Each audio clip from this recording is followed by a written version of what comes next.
네, 안녕하세요. 권상구입니다. 이번에는 24년도 상반기 건축사 3교시 구조계획 답안 해설 그 두 번째로서 지상 2층 구조계획을 한번 해보겠습니다. 앞에서 지문을 읽었고 그 지문에 대한 내용을 정리했습니다. 자, 이제 이 내용이 지문 조건인 것이고요. 앞에서 정리한 이 지문 조건을 그대로 고려해가지고 구조계획을 실시합니다. 자, 이제 여러분들의 생각을, 기억력을 좀 되살리기 위해서 지문에 나와 있는 그림들을 한 번 더 보여드리고요. 이제 우리는 여기다가 답안 작성지에다가 지상 2층 구조 평면도만 작성을 해 나가면 되는 것이죠. 자, 이제 시작을 합니다. 자, 그래서 이제 답안 작성지가 이렇게 있습니다. 이 상태에서 이제 우리는 기둥 계획부터 실시를 합니다. 기둥 계획. 기둥 계획이 여기 이렇게 있었어요. 이렇게 있습니다. 자, 이 상태에서 이제 우리가 먼저 체크할 거는 우리가 지상 2층 구조 평면도를 그려야 되는 디멘전이 가로 46m, 세로 24.4m입니다. 이거는 슬라브 바닥 기준입니다. 슬라브 바닥 기준이에요.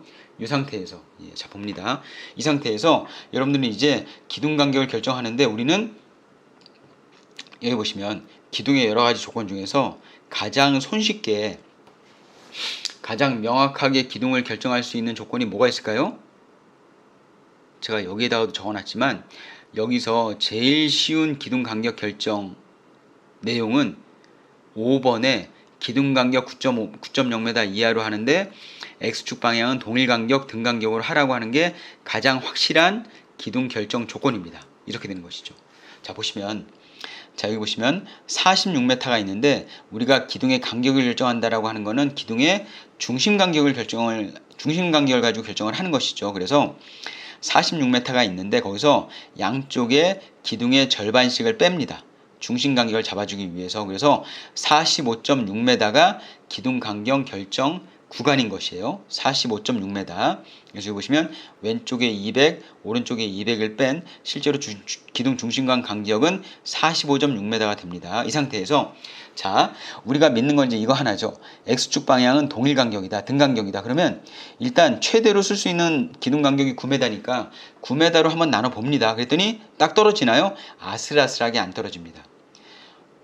그러니까 45.6m를 9m로 등 간격할 수는 없습니다. 그럼 우리가 선택할 수 있는 건 뭡니까?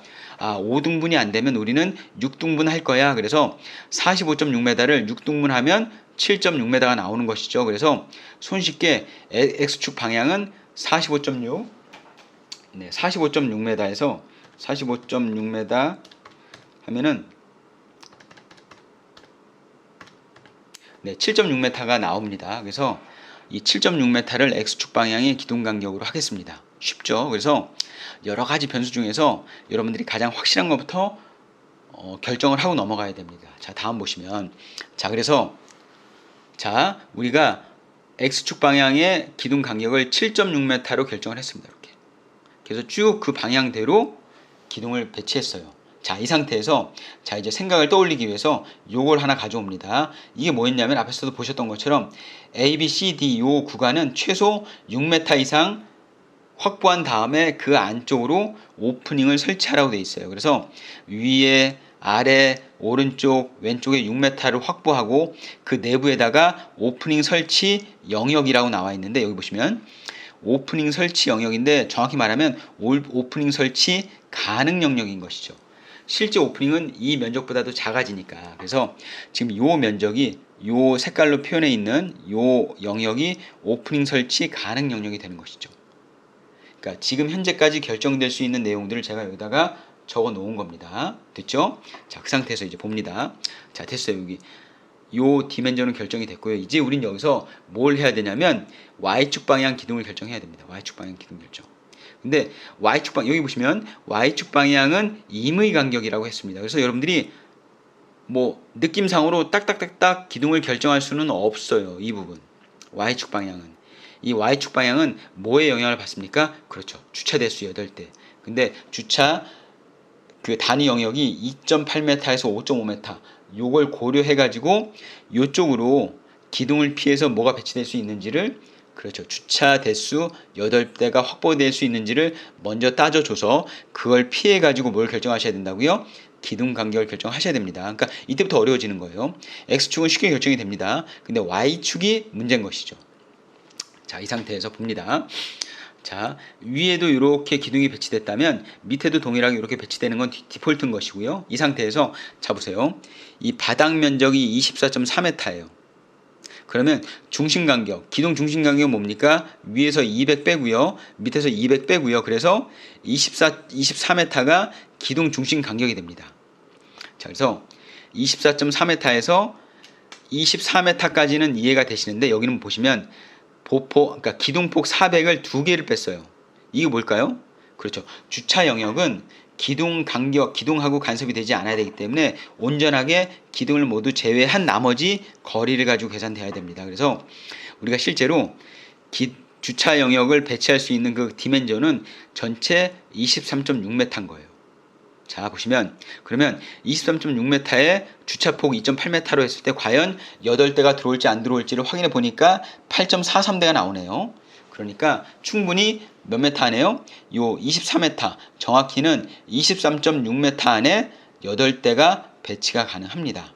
자, 다시요. 그러면 23.6m라고 하는 게 있는데 2.8m 단위 영역 폭을 기준으로 해가지고 8대를 계산했을 때 남는 치수가 몇 mm예요? 1200mm. 1200mm. 왜냐면 이 1200mm라고 하는 게 왜 계산되어야 되냐면 과연 요 안에 주차 영역 8대도 배치되고 기둥도 배치돼야 되기 때문에 과연 기둥이 몇 개가 추가로 더 배치될 수 있을까에 대한 여유분을 따져주기 위해서 1200mm를 계산한 겁니다.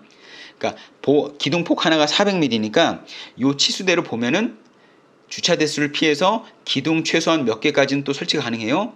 3개까지는 설치가 가능하죠. 기둥폭에 기둥 단면 하나의 치수가 400이니까 곱하기 3 하면 1200. 기둥 3개까지는 배치가 가능하다라고 하는 거. 그래서 여기 보시는 것처럼 이 안에 기둥을 3개를 최대 배치할 수 있고요. 그랬을 때 기둥 간격은 몇 m입니까? 6m씩 등 간격으로 배치가 가능하겠군요. 이해되시죠? 자, 그래서 만약에 지금 이 Y방향 기둥 간격이 아직 결정된 게 아닙니다.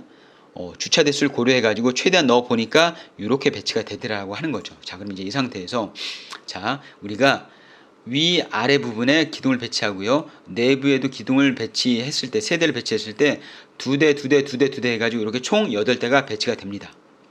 배치가 됩니다. 근데 이게 답이 아니라고 하는 게 떠오르는 게 뭐냐면 Y축 방향은 임의 간격이라고 했어요. 그래서 6m, 6m, 6m, 6m 간격으로 등 간격으로 배치될 일은 없다라고 하는 거죠. 하지만 일단 이 상태에서 놓은 상태에서 다른 걸 한번 따져보죠. 자, 봅니다. 이 상태에서 요 내부에 오프닝이 들어와야 됩니다. 오프닝이. 그렇죠. 오프닝이 들어와야 되는데 아직 이 오프닝이 어디 들어와야 되는지는 모르니까 일단 가운데다 배치를 합니다. 이 상태에서 우리는 여기 설치된 기둥 빨간색 간격대로 6m 간격으로 해서 쫙 깔아보면 어디에서 문제가 생겨요? 그렇죠. 이 내부에 기둥이 이렇게 들어오죠. 어느 영역에? 오프닝 구간 안에. 오프닝 구간 안에. 그러니까 문제의 조건상 이렇게 배치하라고 하는 건 아니기 때문에 이 배치 방법은 맞지 않는 것 같습니다. 그러면 우리는 이 상태에서 오프닝 영역 구간을 좀 이동시켜 봅니다. 어떻게 해요? 이렇게 이동시켜 봅니다. 최대한 사이드로 몰아봤는데 사이드로 몰아본다고 하더라도 기둥 경관이 6m고 이 오프닝 구간은 6.5m니까 결국 요 기둥처럼 오프닝 내부에 들어오는 기둥이 있을 수밖에는 없어요. 이해되시죠? 그러니까 이거도 안 되는 겁니다. 자, 이렇게 옮겨볼까요? 극단적으로 우측 하단으로 옮겨도 마찬가지입니다. 요 기둥 간격이 6m고 이 오프닝의 세로 구간이 6.5m니까 여기도 간섭이 생겨요. 결국 우리가 요 기둥을 6m 간격으로 배치를 하면 어떻게 배치하더라도 뭐를 피할 수 없다? 오프닝을 피해갈 수는 없겠다 라고 하는 것이죠. 그렇죠. 그리고 앞에서도 말씀드렸던 것처럼 Y축 방향이 임의 간격이기 때문에 6m로 꼭 배치할 필요는 없습니다. 그럼 우리는 이 내부에 설치된 기둥의 개수를 한 개 빼도 이 조건을 만족하면서 구조기이 될까를 한번 생각해 보시면 되는 것이죠. 한번 봅니다. 이제 기둥 하나를 뺍니다. 이렇게 기둥 하나를 뺐을 때 기둥이 최대 내부에 2개로 구조계획을 해도 이 조건들을 만족할 수 있을까라고 일단 생각을 해보면 기둥을 2개만 집어넣으면은 자, 기둥이 내부에 2개가 설치되는 순간 기둥 경관이 더 넓어져서 주차 대수가 더 추가될 수 있어요. 그래서 세대까지 주차할 수 있는 영역이 확보가 되는지를 한번 따져봅니다. 여기 보시면 기둥 세대를 배치하게 되면은 기둥 폭당 2.8m니까 세대까지 몰아서 이렇게 배치를 하면은 8.4m가 나옵니다. 그렇죠? 8.4m입니다. 그럼 8.4m에서 이제 우리는 뭘 볼 수 있는 거죠? 8.4m에서 이 8.4m라고 하는 기둥 연간이 확보되는 순간 요 8.4m 안으로 이 오프닝 영역인 세로 영역에 6.5m가 들어올 수 있군요. 모하고는 상관없이 모의 간섭을 받지 않고, 그렇죠, 기둥의 간섭을 받지 않고. 됐죠? 그러니까 세대씩 배치를 하게 되면은 이 오프닝하고도 간섭 없이도 뭔가 기둥 배치가 되겠다 싶은 거죠. 그래서 우리는 총 몇 개를 배치해야 되니까 8개를 배치해야 되니까 위에 3개, 중간에 3개, 밑에 2개 이렇게 배치하면 주차 대수 8대를 확보하는 것도 크게 문제는 되지 않습니다. 여기서 중요한 건 뭐라고요? 위에 주차 대수, 밑에 주차 대수는 바뀌어도 상관없습니다. 우리가 확보할 수 있는 거는 여기만 확보해 주면 돼요. 여기 8.4m라고 하는 거. 주차 대수 3개를 고려해서 자 봅니다. 어떤 분은 나는 위에를 이렇게 2대를 하고 밑에를 3대로 할 거야. 그러셔도 상관없습니다. 뭐만 확보할 수 있으면, 중간에 세대만 확보할 수 있으면 이 구간 안으로 오프닝 구간이 들어오면 되니까요. 자, 그래서 이렇게 합니다. 저는 어떻게 하냐면 위에 세대 또는 어떤 분은 자, 위에 세대, 밑에 세대, 밑에다 중간에다 2개 두면 안 될까 싶을까 싶은데 이 가운데다가 2개를 두면 설령 2대를 두고 여기를 최대한 간격을 넓린다고 하더라도 애매합니다. 이 6.5m라고 하는 오프닝을 전부 다 커버할 수 있을까? 요거는 조금 미지수예요. 이게 왜 미지수냐면 이 가운데 2대를 설치한다고 해가지고 이게 될지 안 될지를 따져보면 되겠지만 우리는 시험장에서 이게 CAD로 뭔가 구조평면들을 그리는 게 아니기 때문에 손 계산을 통해 가지고 이 간격을 계산하다 보면 자칫 이 약간의 어떤 디멘전의 차이에 의해서 우리가 미처 검토하지 못하는 부분에서 오류가 발생할 수 있습니다. 그런 걸 고려해 가지고 시험장이라고 하면 우리가 중요한 건 요 가운데 부분에 6.5m를 커버할 수 있는 기둥 경관이기 때문에 저라면 이 가운데 부분은 2대를 배치해가지고 검토하지는 않을 것 같아요. 넉넉하게 이 가운데 부분은 3대로 배치해가지고 배치할 것 같습니다. 구조계획을 할 것 같습니다. 그래서 만약에 저라면 위에 세대가 갔건 밑에 세대가 갔건 상관없지만 이런 식으로 구조계획을 할 것 같습니다. 중요한 건 요 가운데 세대를 집어넣는 것이다. 모의 간섭 없이 요 6.5m라고 하는 세로 방향의 오프닝 구간에 간섭 없이. 그러면 요 세대를 배치하는 순간 이게 8.4m죠. 그 상태에서 기둥 경관, 기둥 중심을 고려하면은 8.8m까지 기둥 경관이 나와주면 됩니다. 그쵸? 그래서 이 8.8m로 하셔도 되고 9m로 하셔도 상관은 없습니다. 자, 이 상태에서 보시면 자, 이제 정리하면은 자, 위에 9m, 가운데 9m, 밑에 6m 이렇게 하셔도 상관없고요. 위에 6m, 가운데 9m, 밑에 9m 이렇게 하셔도 상관은 없습니다. 그래서 보시면 이 주차 대수에 대한 주차에 대한 배치라든지 8대, 그 다음에 내부 슬래브 오프닝에 대한 것까지 다 고려했을 때 요 정도가 그래도 어느 정도 요 조건에 부합하는 크게 문제가 되지 않는 구조 계획이 되지 않을까 싶습니다. 결론적으로 말씀드리면 Y축 방향, 요 방향이 임의 간격이라고 하는 거, 물론 9m 동일 간격이지만 요게 임의 간격이죠. 그래서 어느 정도 문제에서 요구하는 치수도 만족하고 있지 않을까 싶은 겁니다. 자, 이 상태에서 자, 이제 기둥 연간은 다 결정이 됐어요. 이 상태에서 오프닝 영역, 오프닝 위치를 한번 결정을 해 봅니다. 여기 보시면 저라면 이 오프닝이 이렇게 있으면 일단 가운데다 둡니다. 그리고 이 오프닝 구간을 기준으로 했을 때 오프닝이 위에 기둥이라든지 밑에 기둥을 침범하지 않죠. 그래서 이 상태로 일단 두고서 최종 한번 검토를 해봅니다. 자, 보시면 일단 이 상태로 뒀을 때 이 오프닝은 왼쪽으로도 이동할 수 있고요, 오른쪽으로도 이동할 수 있고요, 밑으로도 내려올 수 있습니다. 어떤 조건을 고려했을 때? 이 조건을 고려했을 때. 자, 밑에 6m 확보됐고요.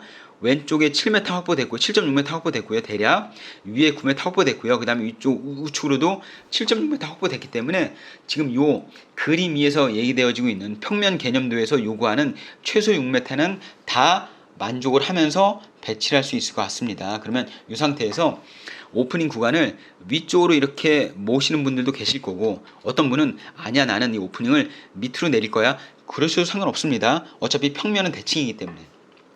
됐죠? 아니면 어떤 분은 나는 그냥 중간에다 놓을 거야. 그러셔도 상관없습니다. 어떤 걸로 하셔도 상관없어요.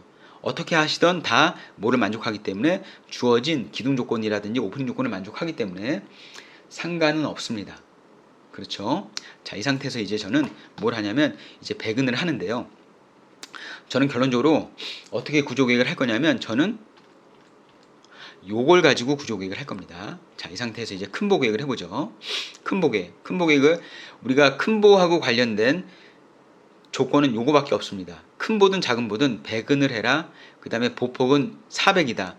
제가 여기 빨간색으로 400이라고 체크해 놓은 이유가 뭐냐면 보폭하고 뭐하고 일치해요? 보폭하고 기둥폭하고 일치합니다. 그러니까 여러분들은 굳이 보 크기보다 큰 보를 작게 계획하실 필요 없어요. 그냥 이 기둥열에 맞춰서 쭉쭉쭉쭉 뭘 계획하시면 된다고요? 큰 보를 보내시면 되는 것이죠. 그래서 보세요. 자, 저는 이런 식으로 큰 보 계획을 합니다. 됐죠? 됐습니다. 큰 보 계획을 하시다 보면 이런 부분이 조금 애매합니다. 하지만 우리는 문제에서 뭘 고려해 줄 수 있기 때문에 캔틸레버를 고려해 줄 수 있기 때문에 이 캔틸레버에 대한 걸 고려해 줄 수 있기 때문에 이것도 얼마든지 내부의 캔틸레버를 고려해 줄 수 있습니다. 이 상태에서 자, 이제 큰 보 계획은 다 끝났어요. 자, 이 상태에서 이제 작은 보 계획을 한번 해보죠.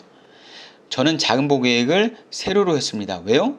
이 문제에서는 작은 보에 대한 방향이라든지 작은 보에 대한 간격을 주지 않았습니다. 그러면 그냥 상식선에서 결정을 하는 겁니다. 자, 보시면 대부분의 영역이 가로 7.6m, 세로 9m라고 한다면 이 작은 보는 작은 보를 지지하는 큰 보의 길이가 어느 방향으로 짧은 쪽으로 배치하는 게 상대적으로 유리하죠. 그러다 보니까 저는 세로로 작은 보를 배치했습니다.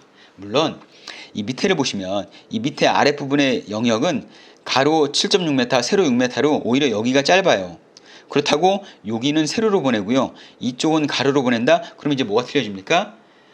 작은 보의 보 계획의 연속성상을 고려했을 때 합리적이지 않죠. 그래서 그냥 이 부분은 작은 보 조건, 작은 보 설치의 대준지 조건을 따라가지 않는다고 하더라도 그냥 큰 틀에서 세로로 배치합니다. 쭉쭉 배치합니다.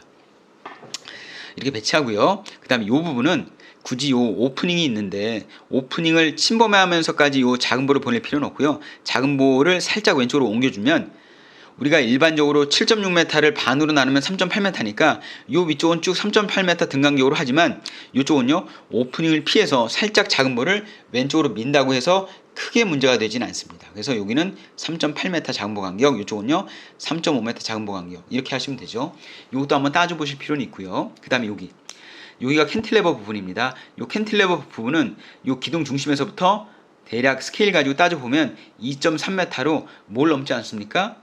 캔틸레버 내민 길이가 내부에서 3m를 넘지 않습니다. 그래서 그것까지 고려하셔가지고요. 아, 이렇게 계획하면 크게 문제는 없겠다. 검토하시면 됩니다. 자, 다음으로 넘어가시면 자, 이제 여기서 여기 보시면 여기 이 부분이 뭡니까? 이 부분이 뭐예요?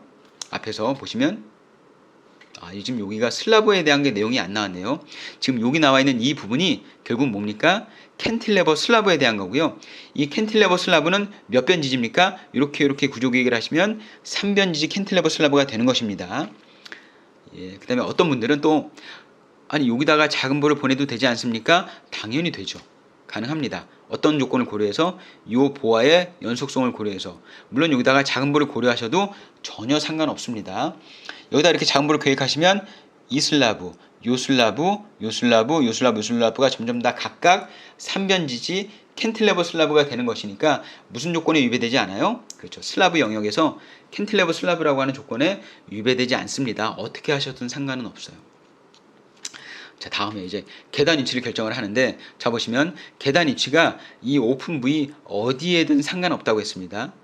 근데 이왕이면 이 주차장이 왼쪽에 놓이니까 주차장하고 가까운 쪽에 계단을 배치하면 좋겠다라고 하는 게 강론적으로 좀 더 타당하겠죠. 그래서 이 전체 영역 중에서 저는 주차장을 여기다가 배치하겠습니다. 여기다가. 자, 그럼 이제 여러분들이 여기까지 오는데 주차장 관련된 조건이 조금 가물가물하실 테니까 그거에 대한 걸 다시 한번 보시면 자, 우리는 계단이라고 하는 게 이렇게 되어 있었습니다.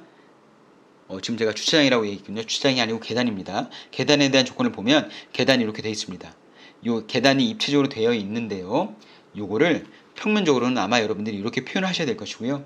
자, 이제 이 계단을 여기다가 어떻게 배치할 거냐라고 하는 것이죠. 근데 계단에 대한 배치 조건이 여기 나와 있습니다. 계단 슬라브 지지 조건을 고려해라 라고 하는 것이죠. 그래서 이게 무슨 얘기냐면, 앞에서 제가 지문 조건을 읽을 때도 말씀을 드렸지만, 여러분들이 만약에 1번처럼 구조계획을 하실 수 있습니다.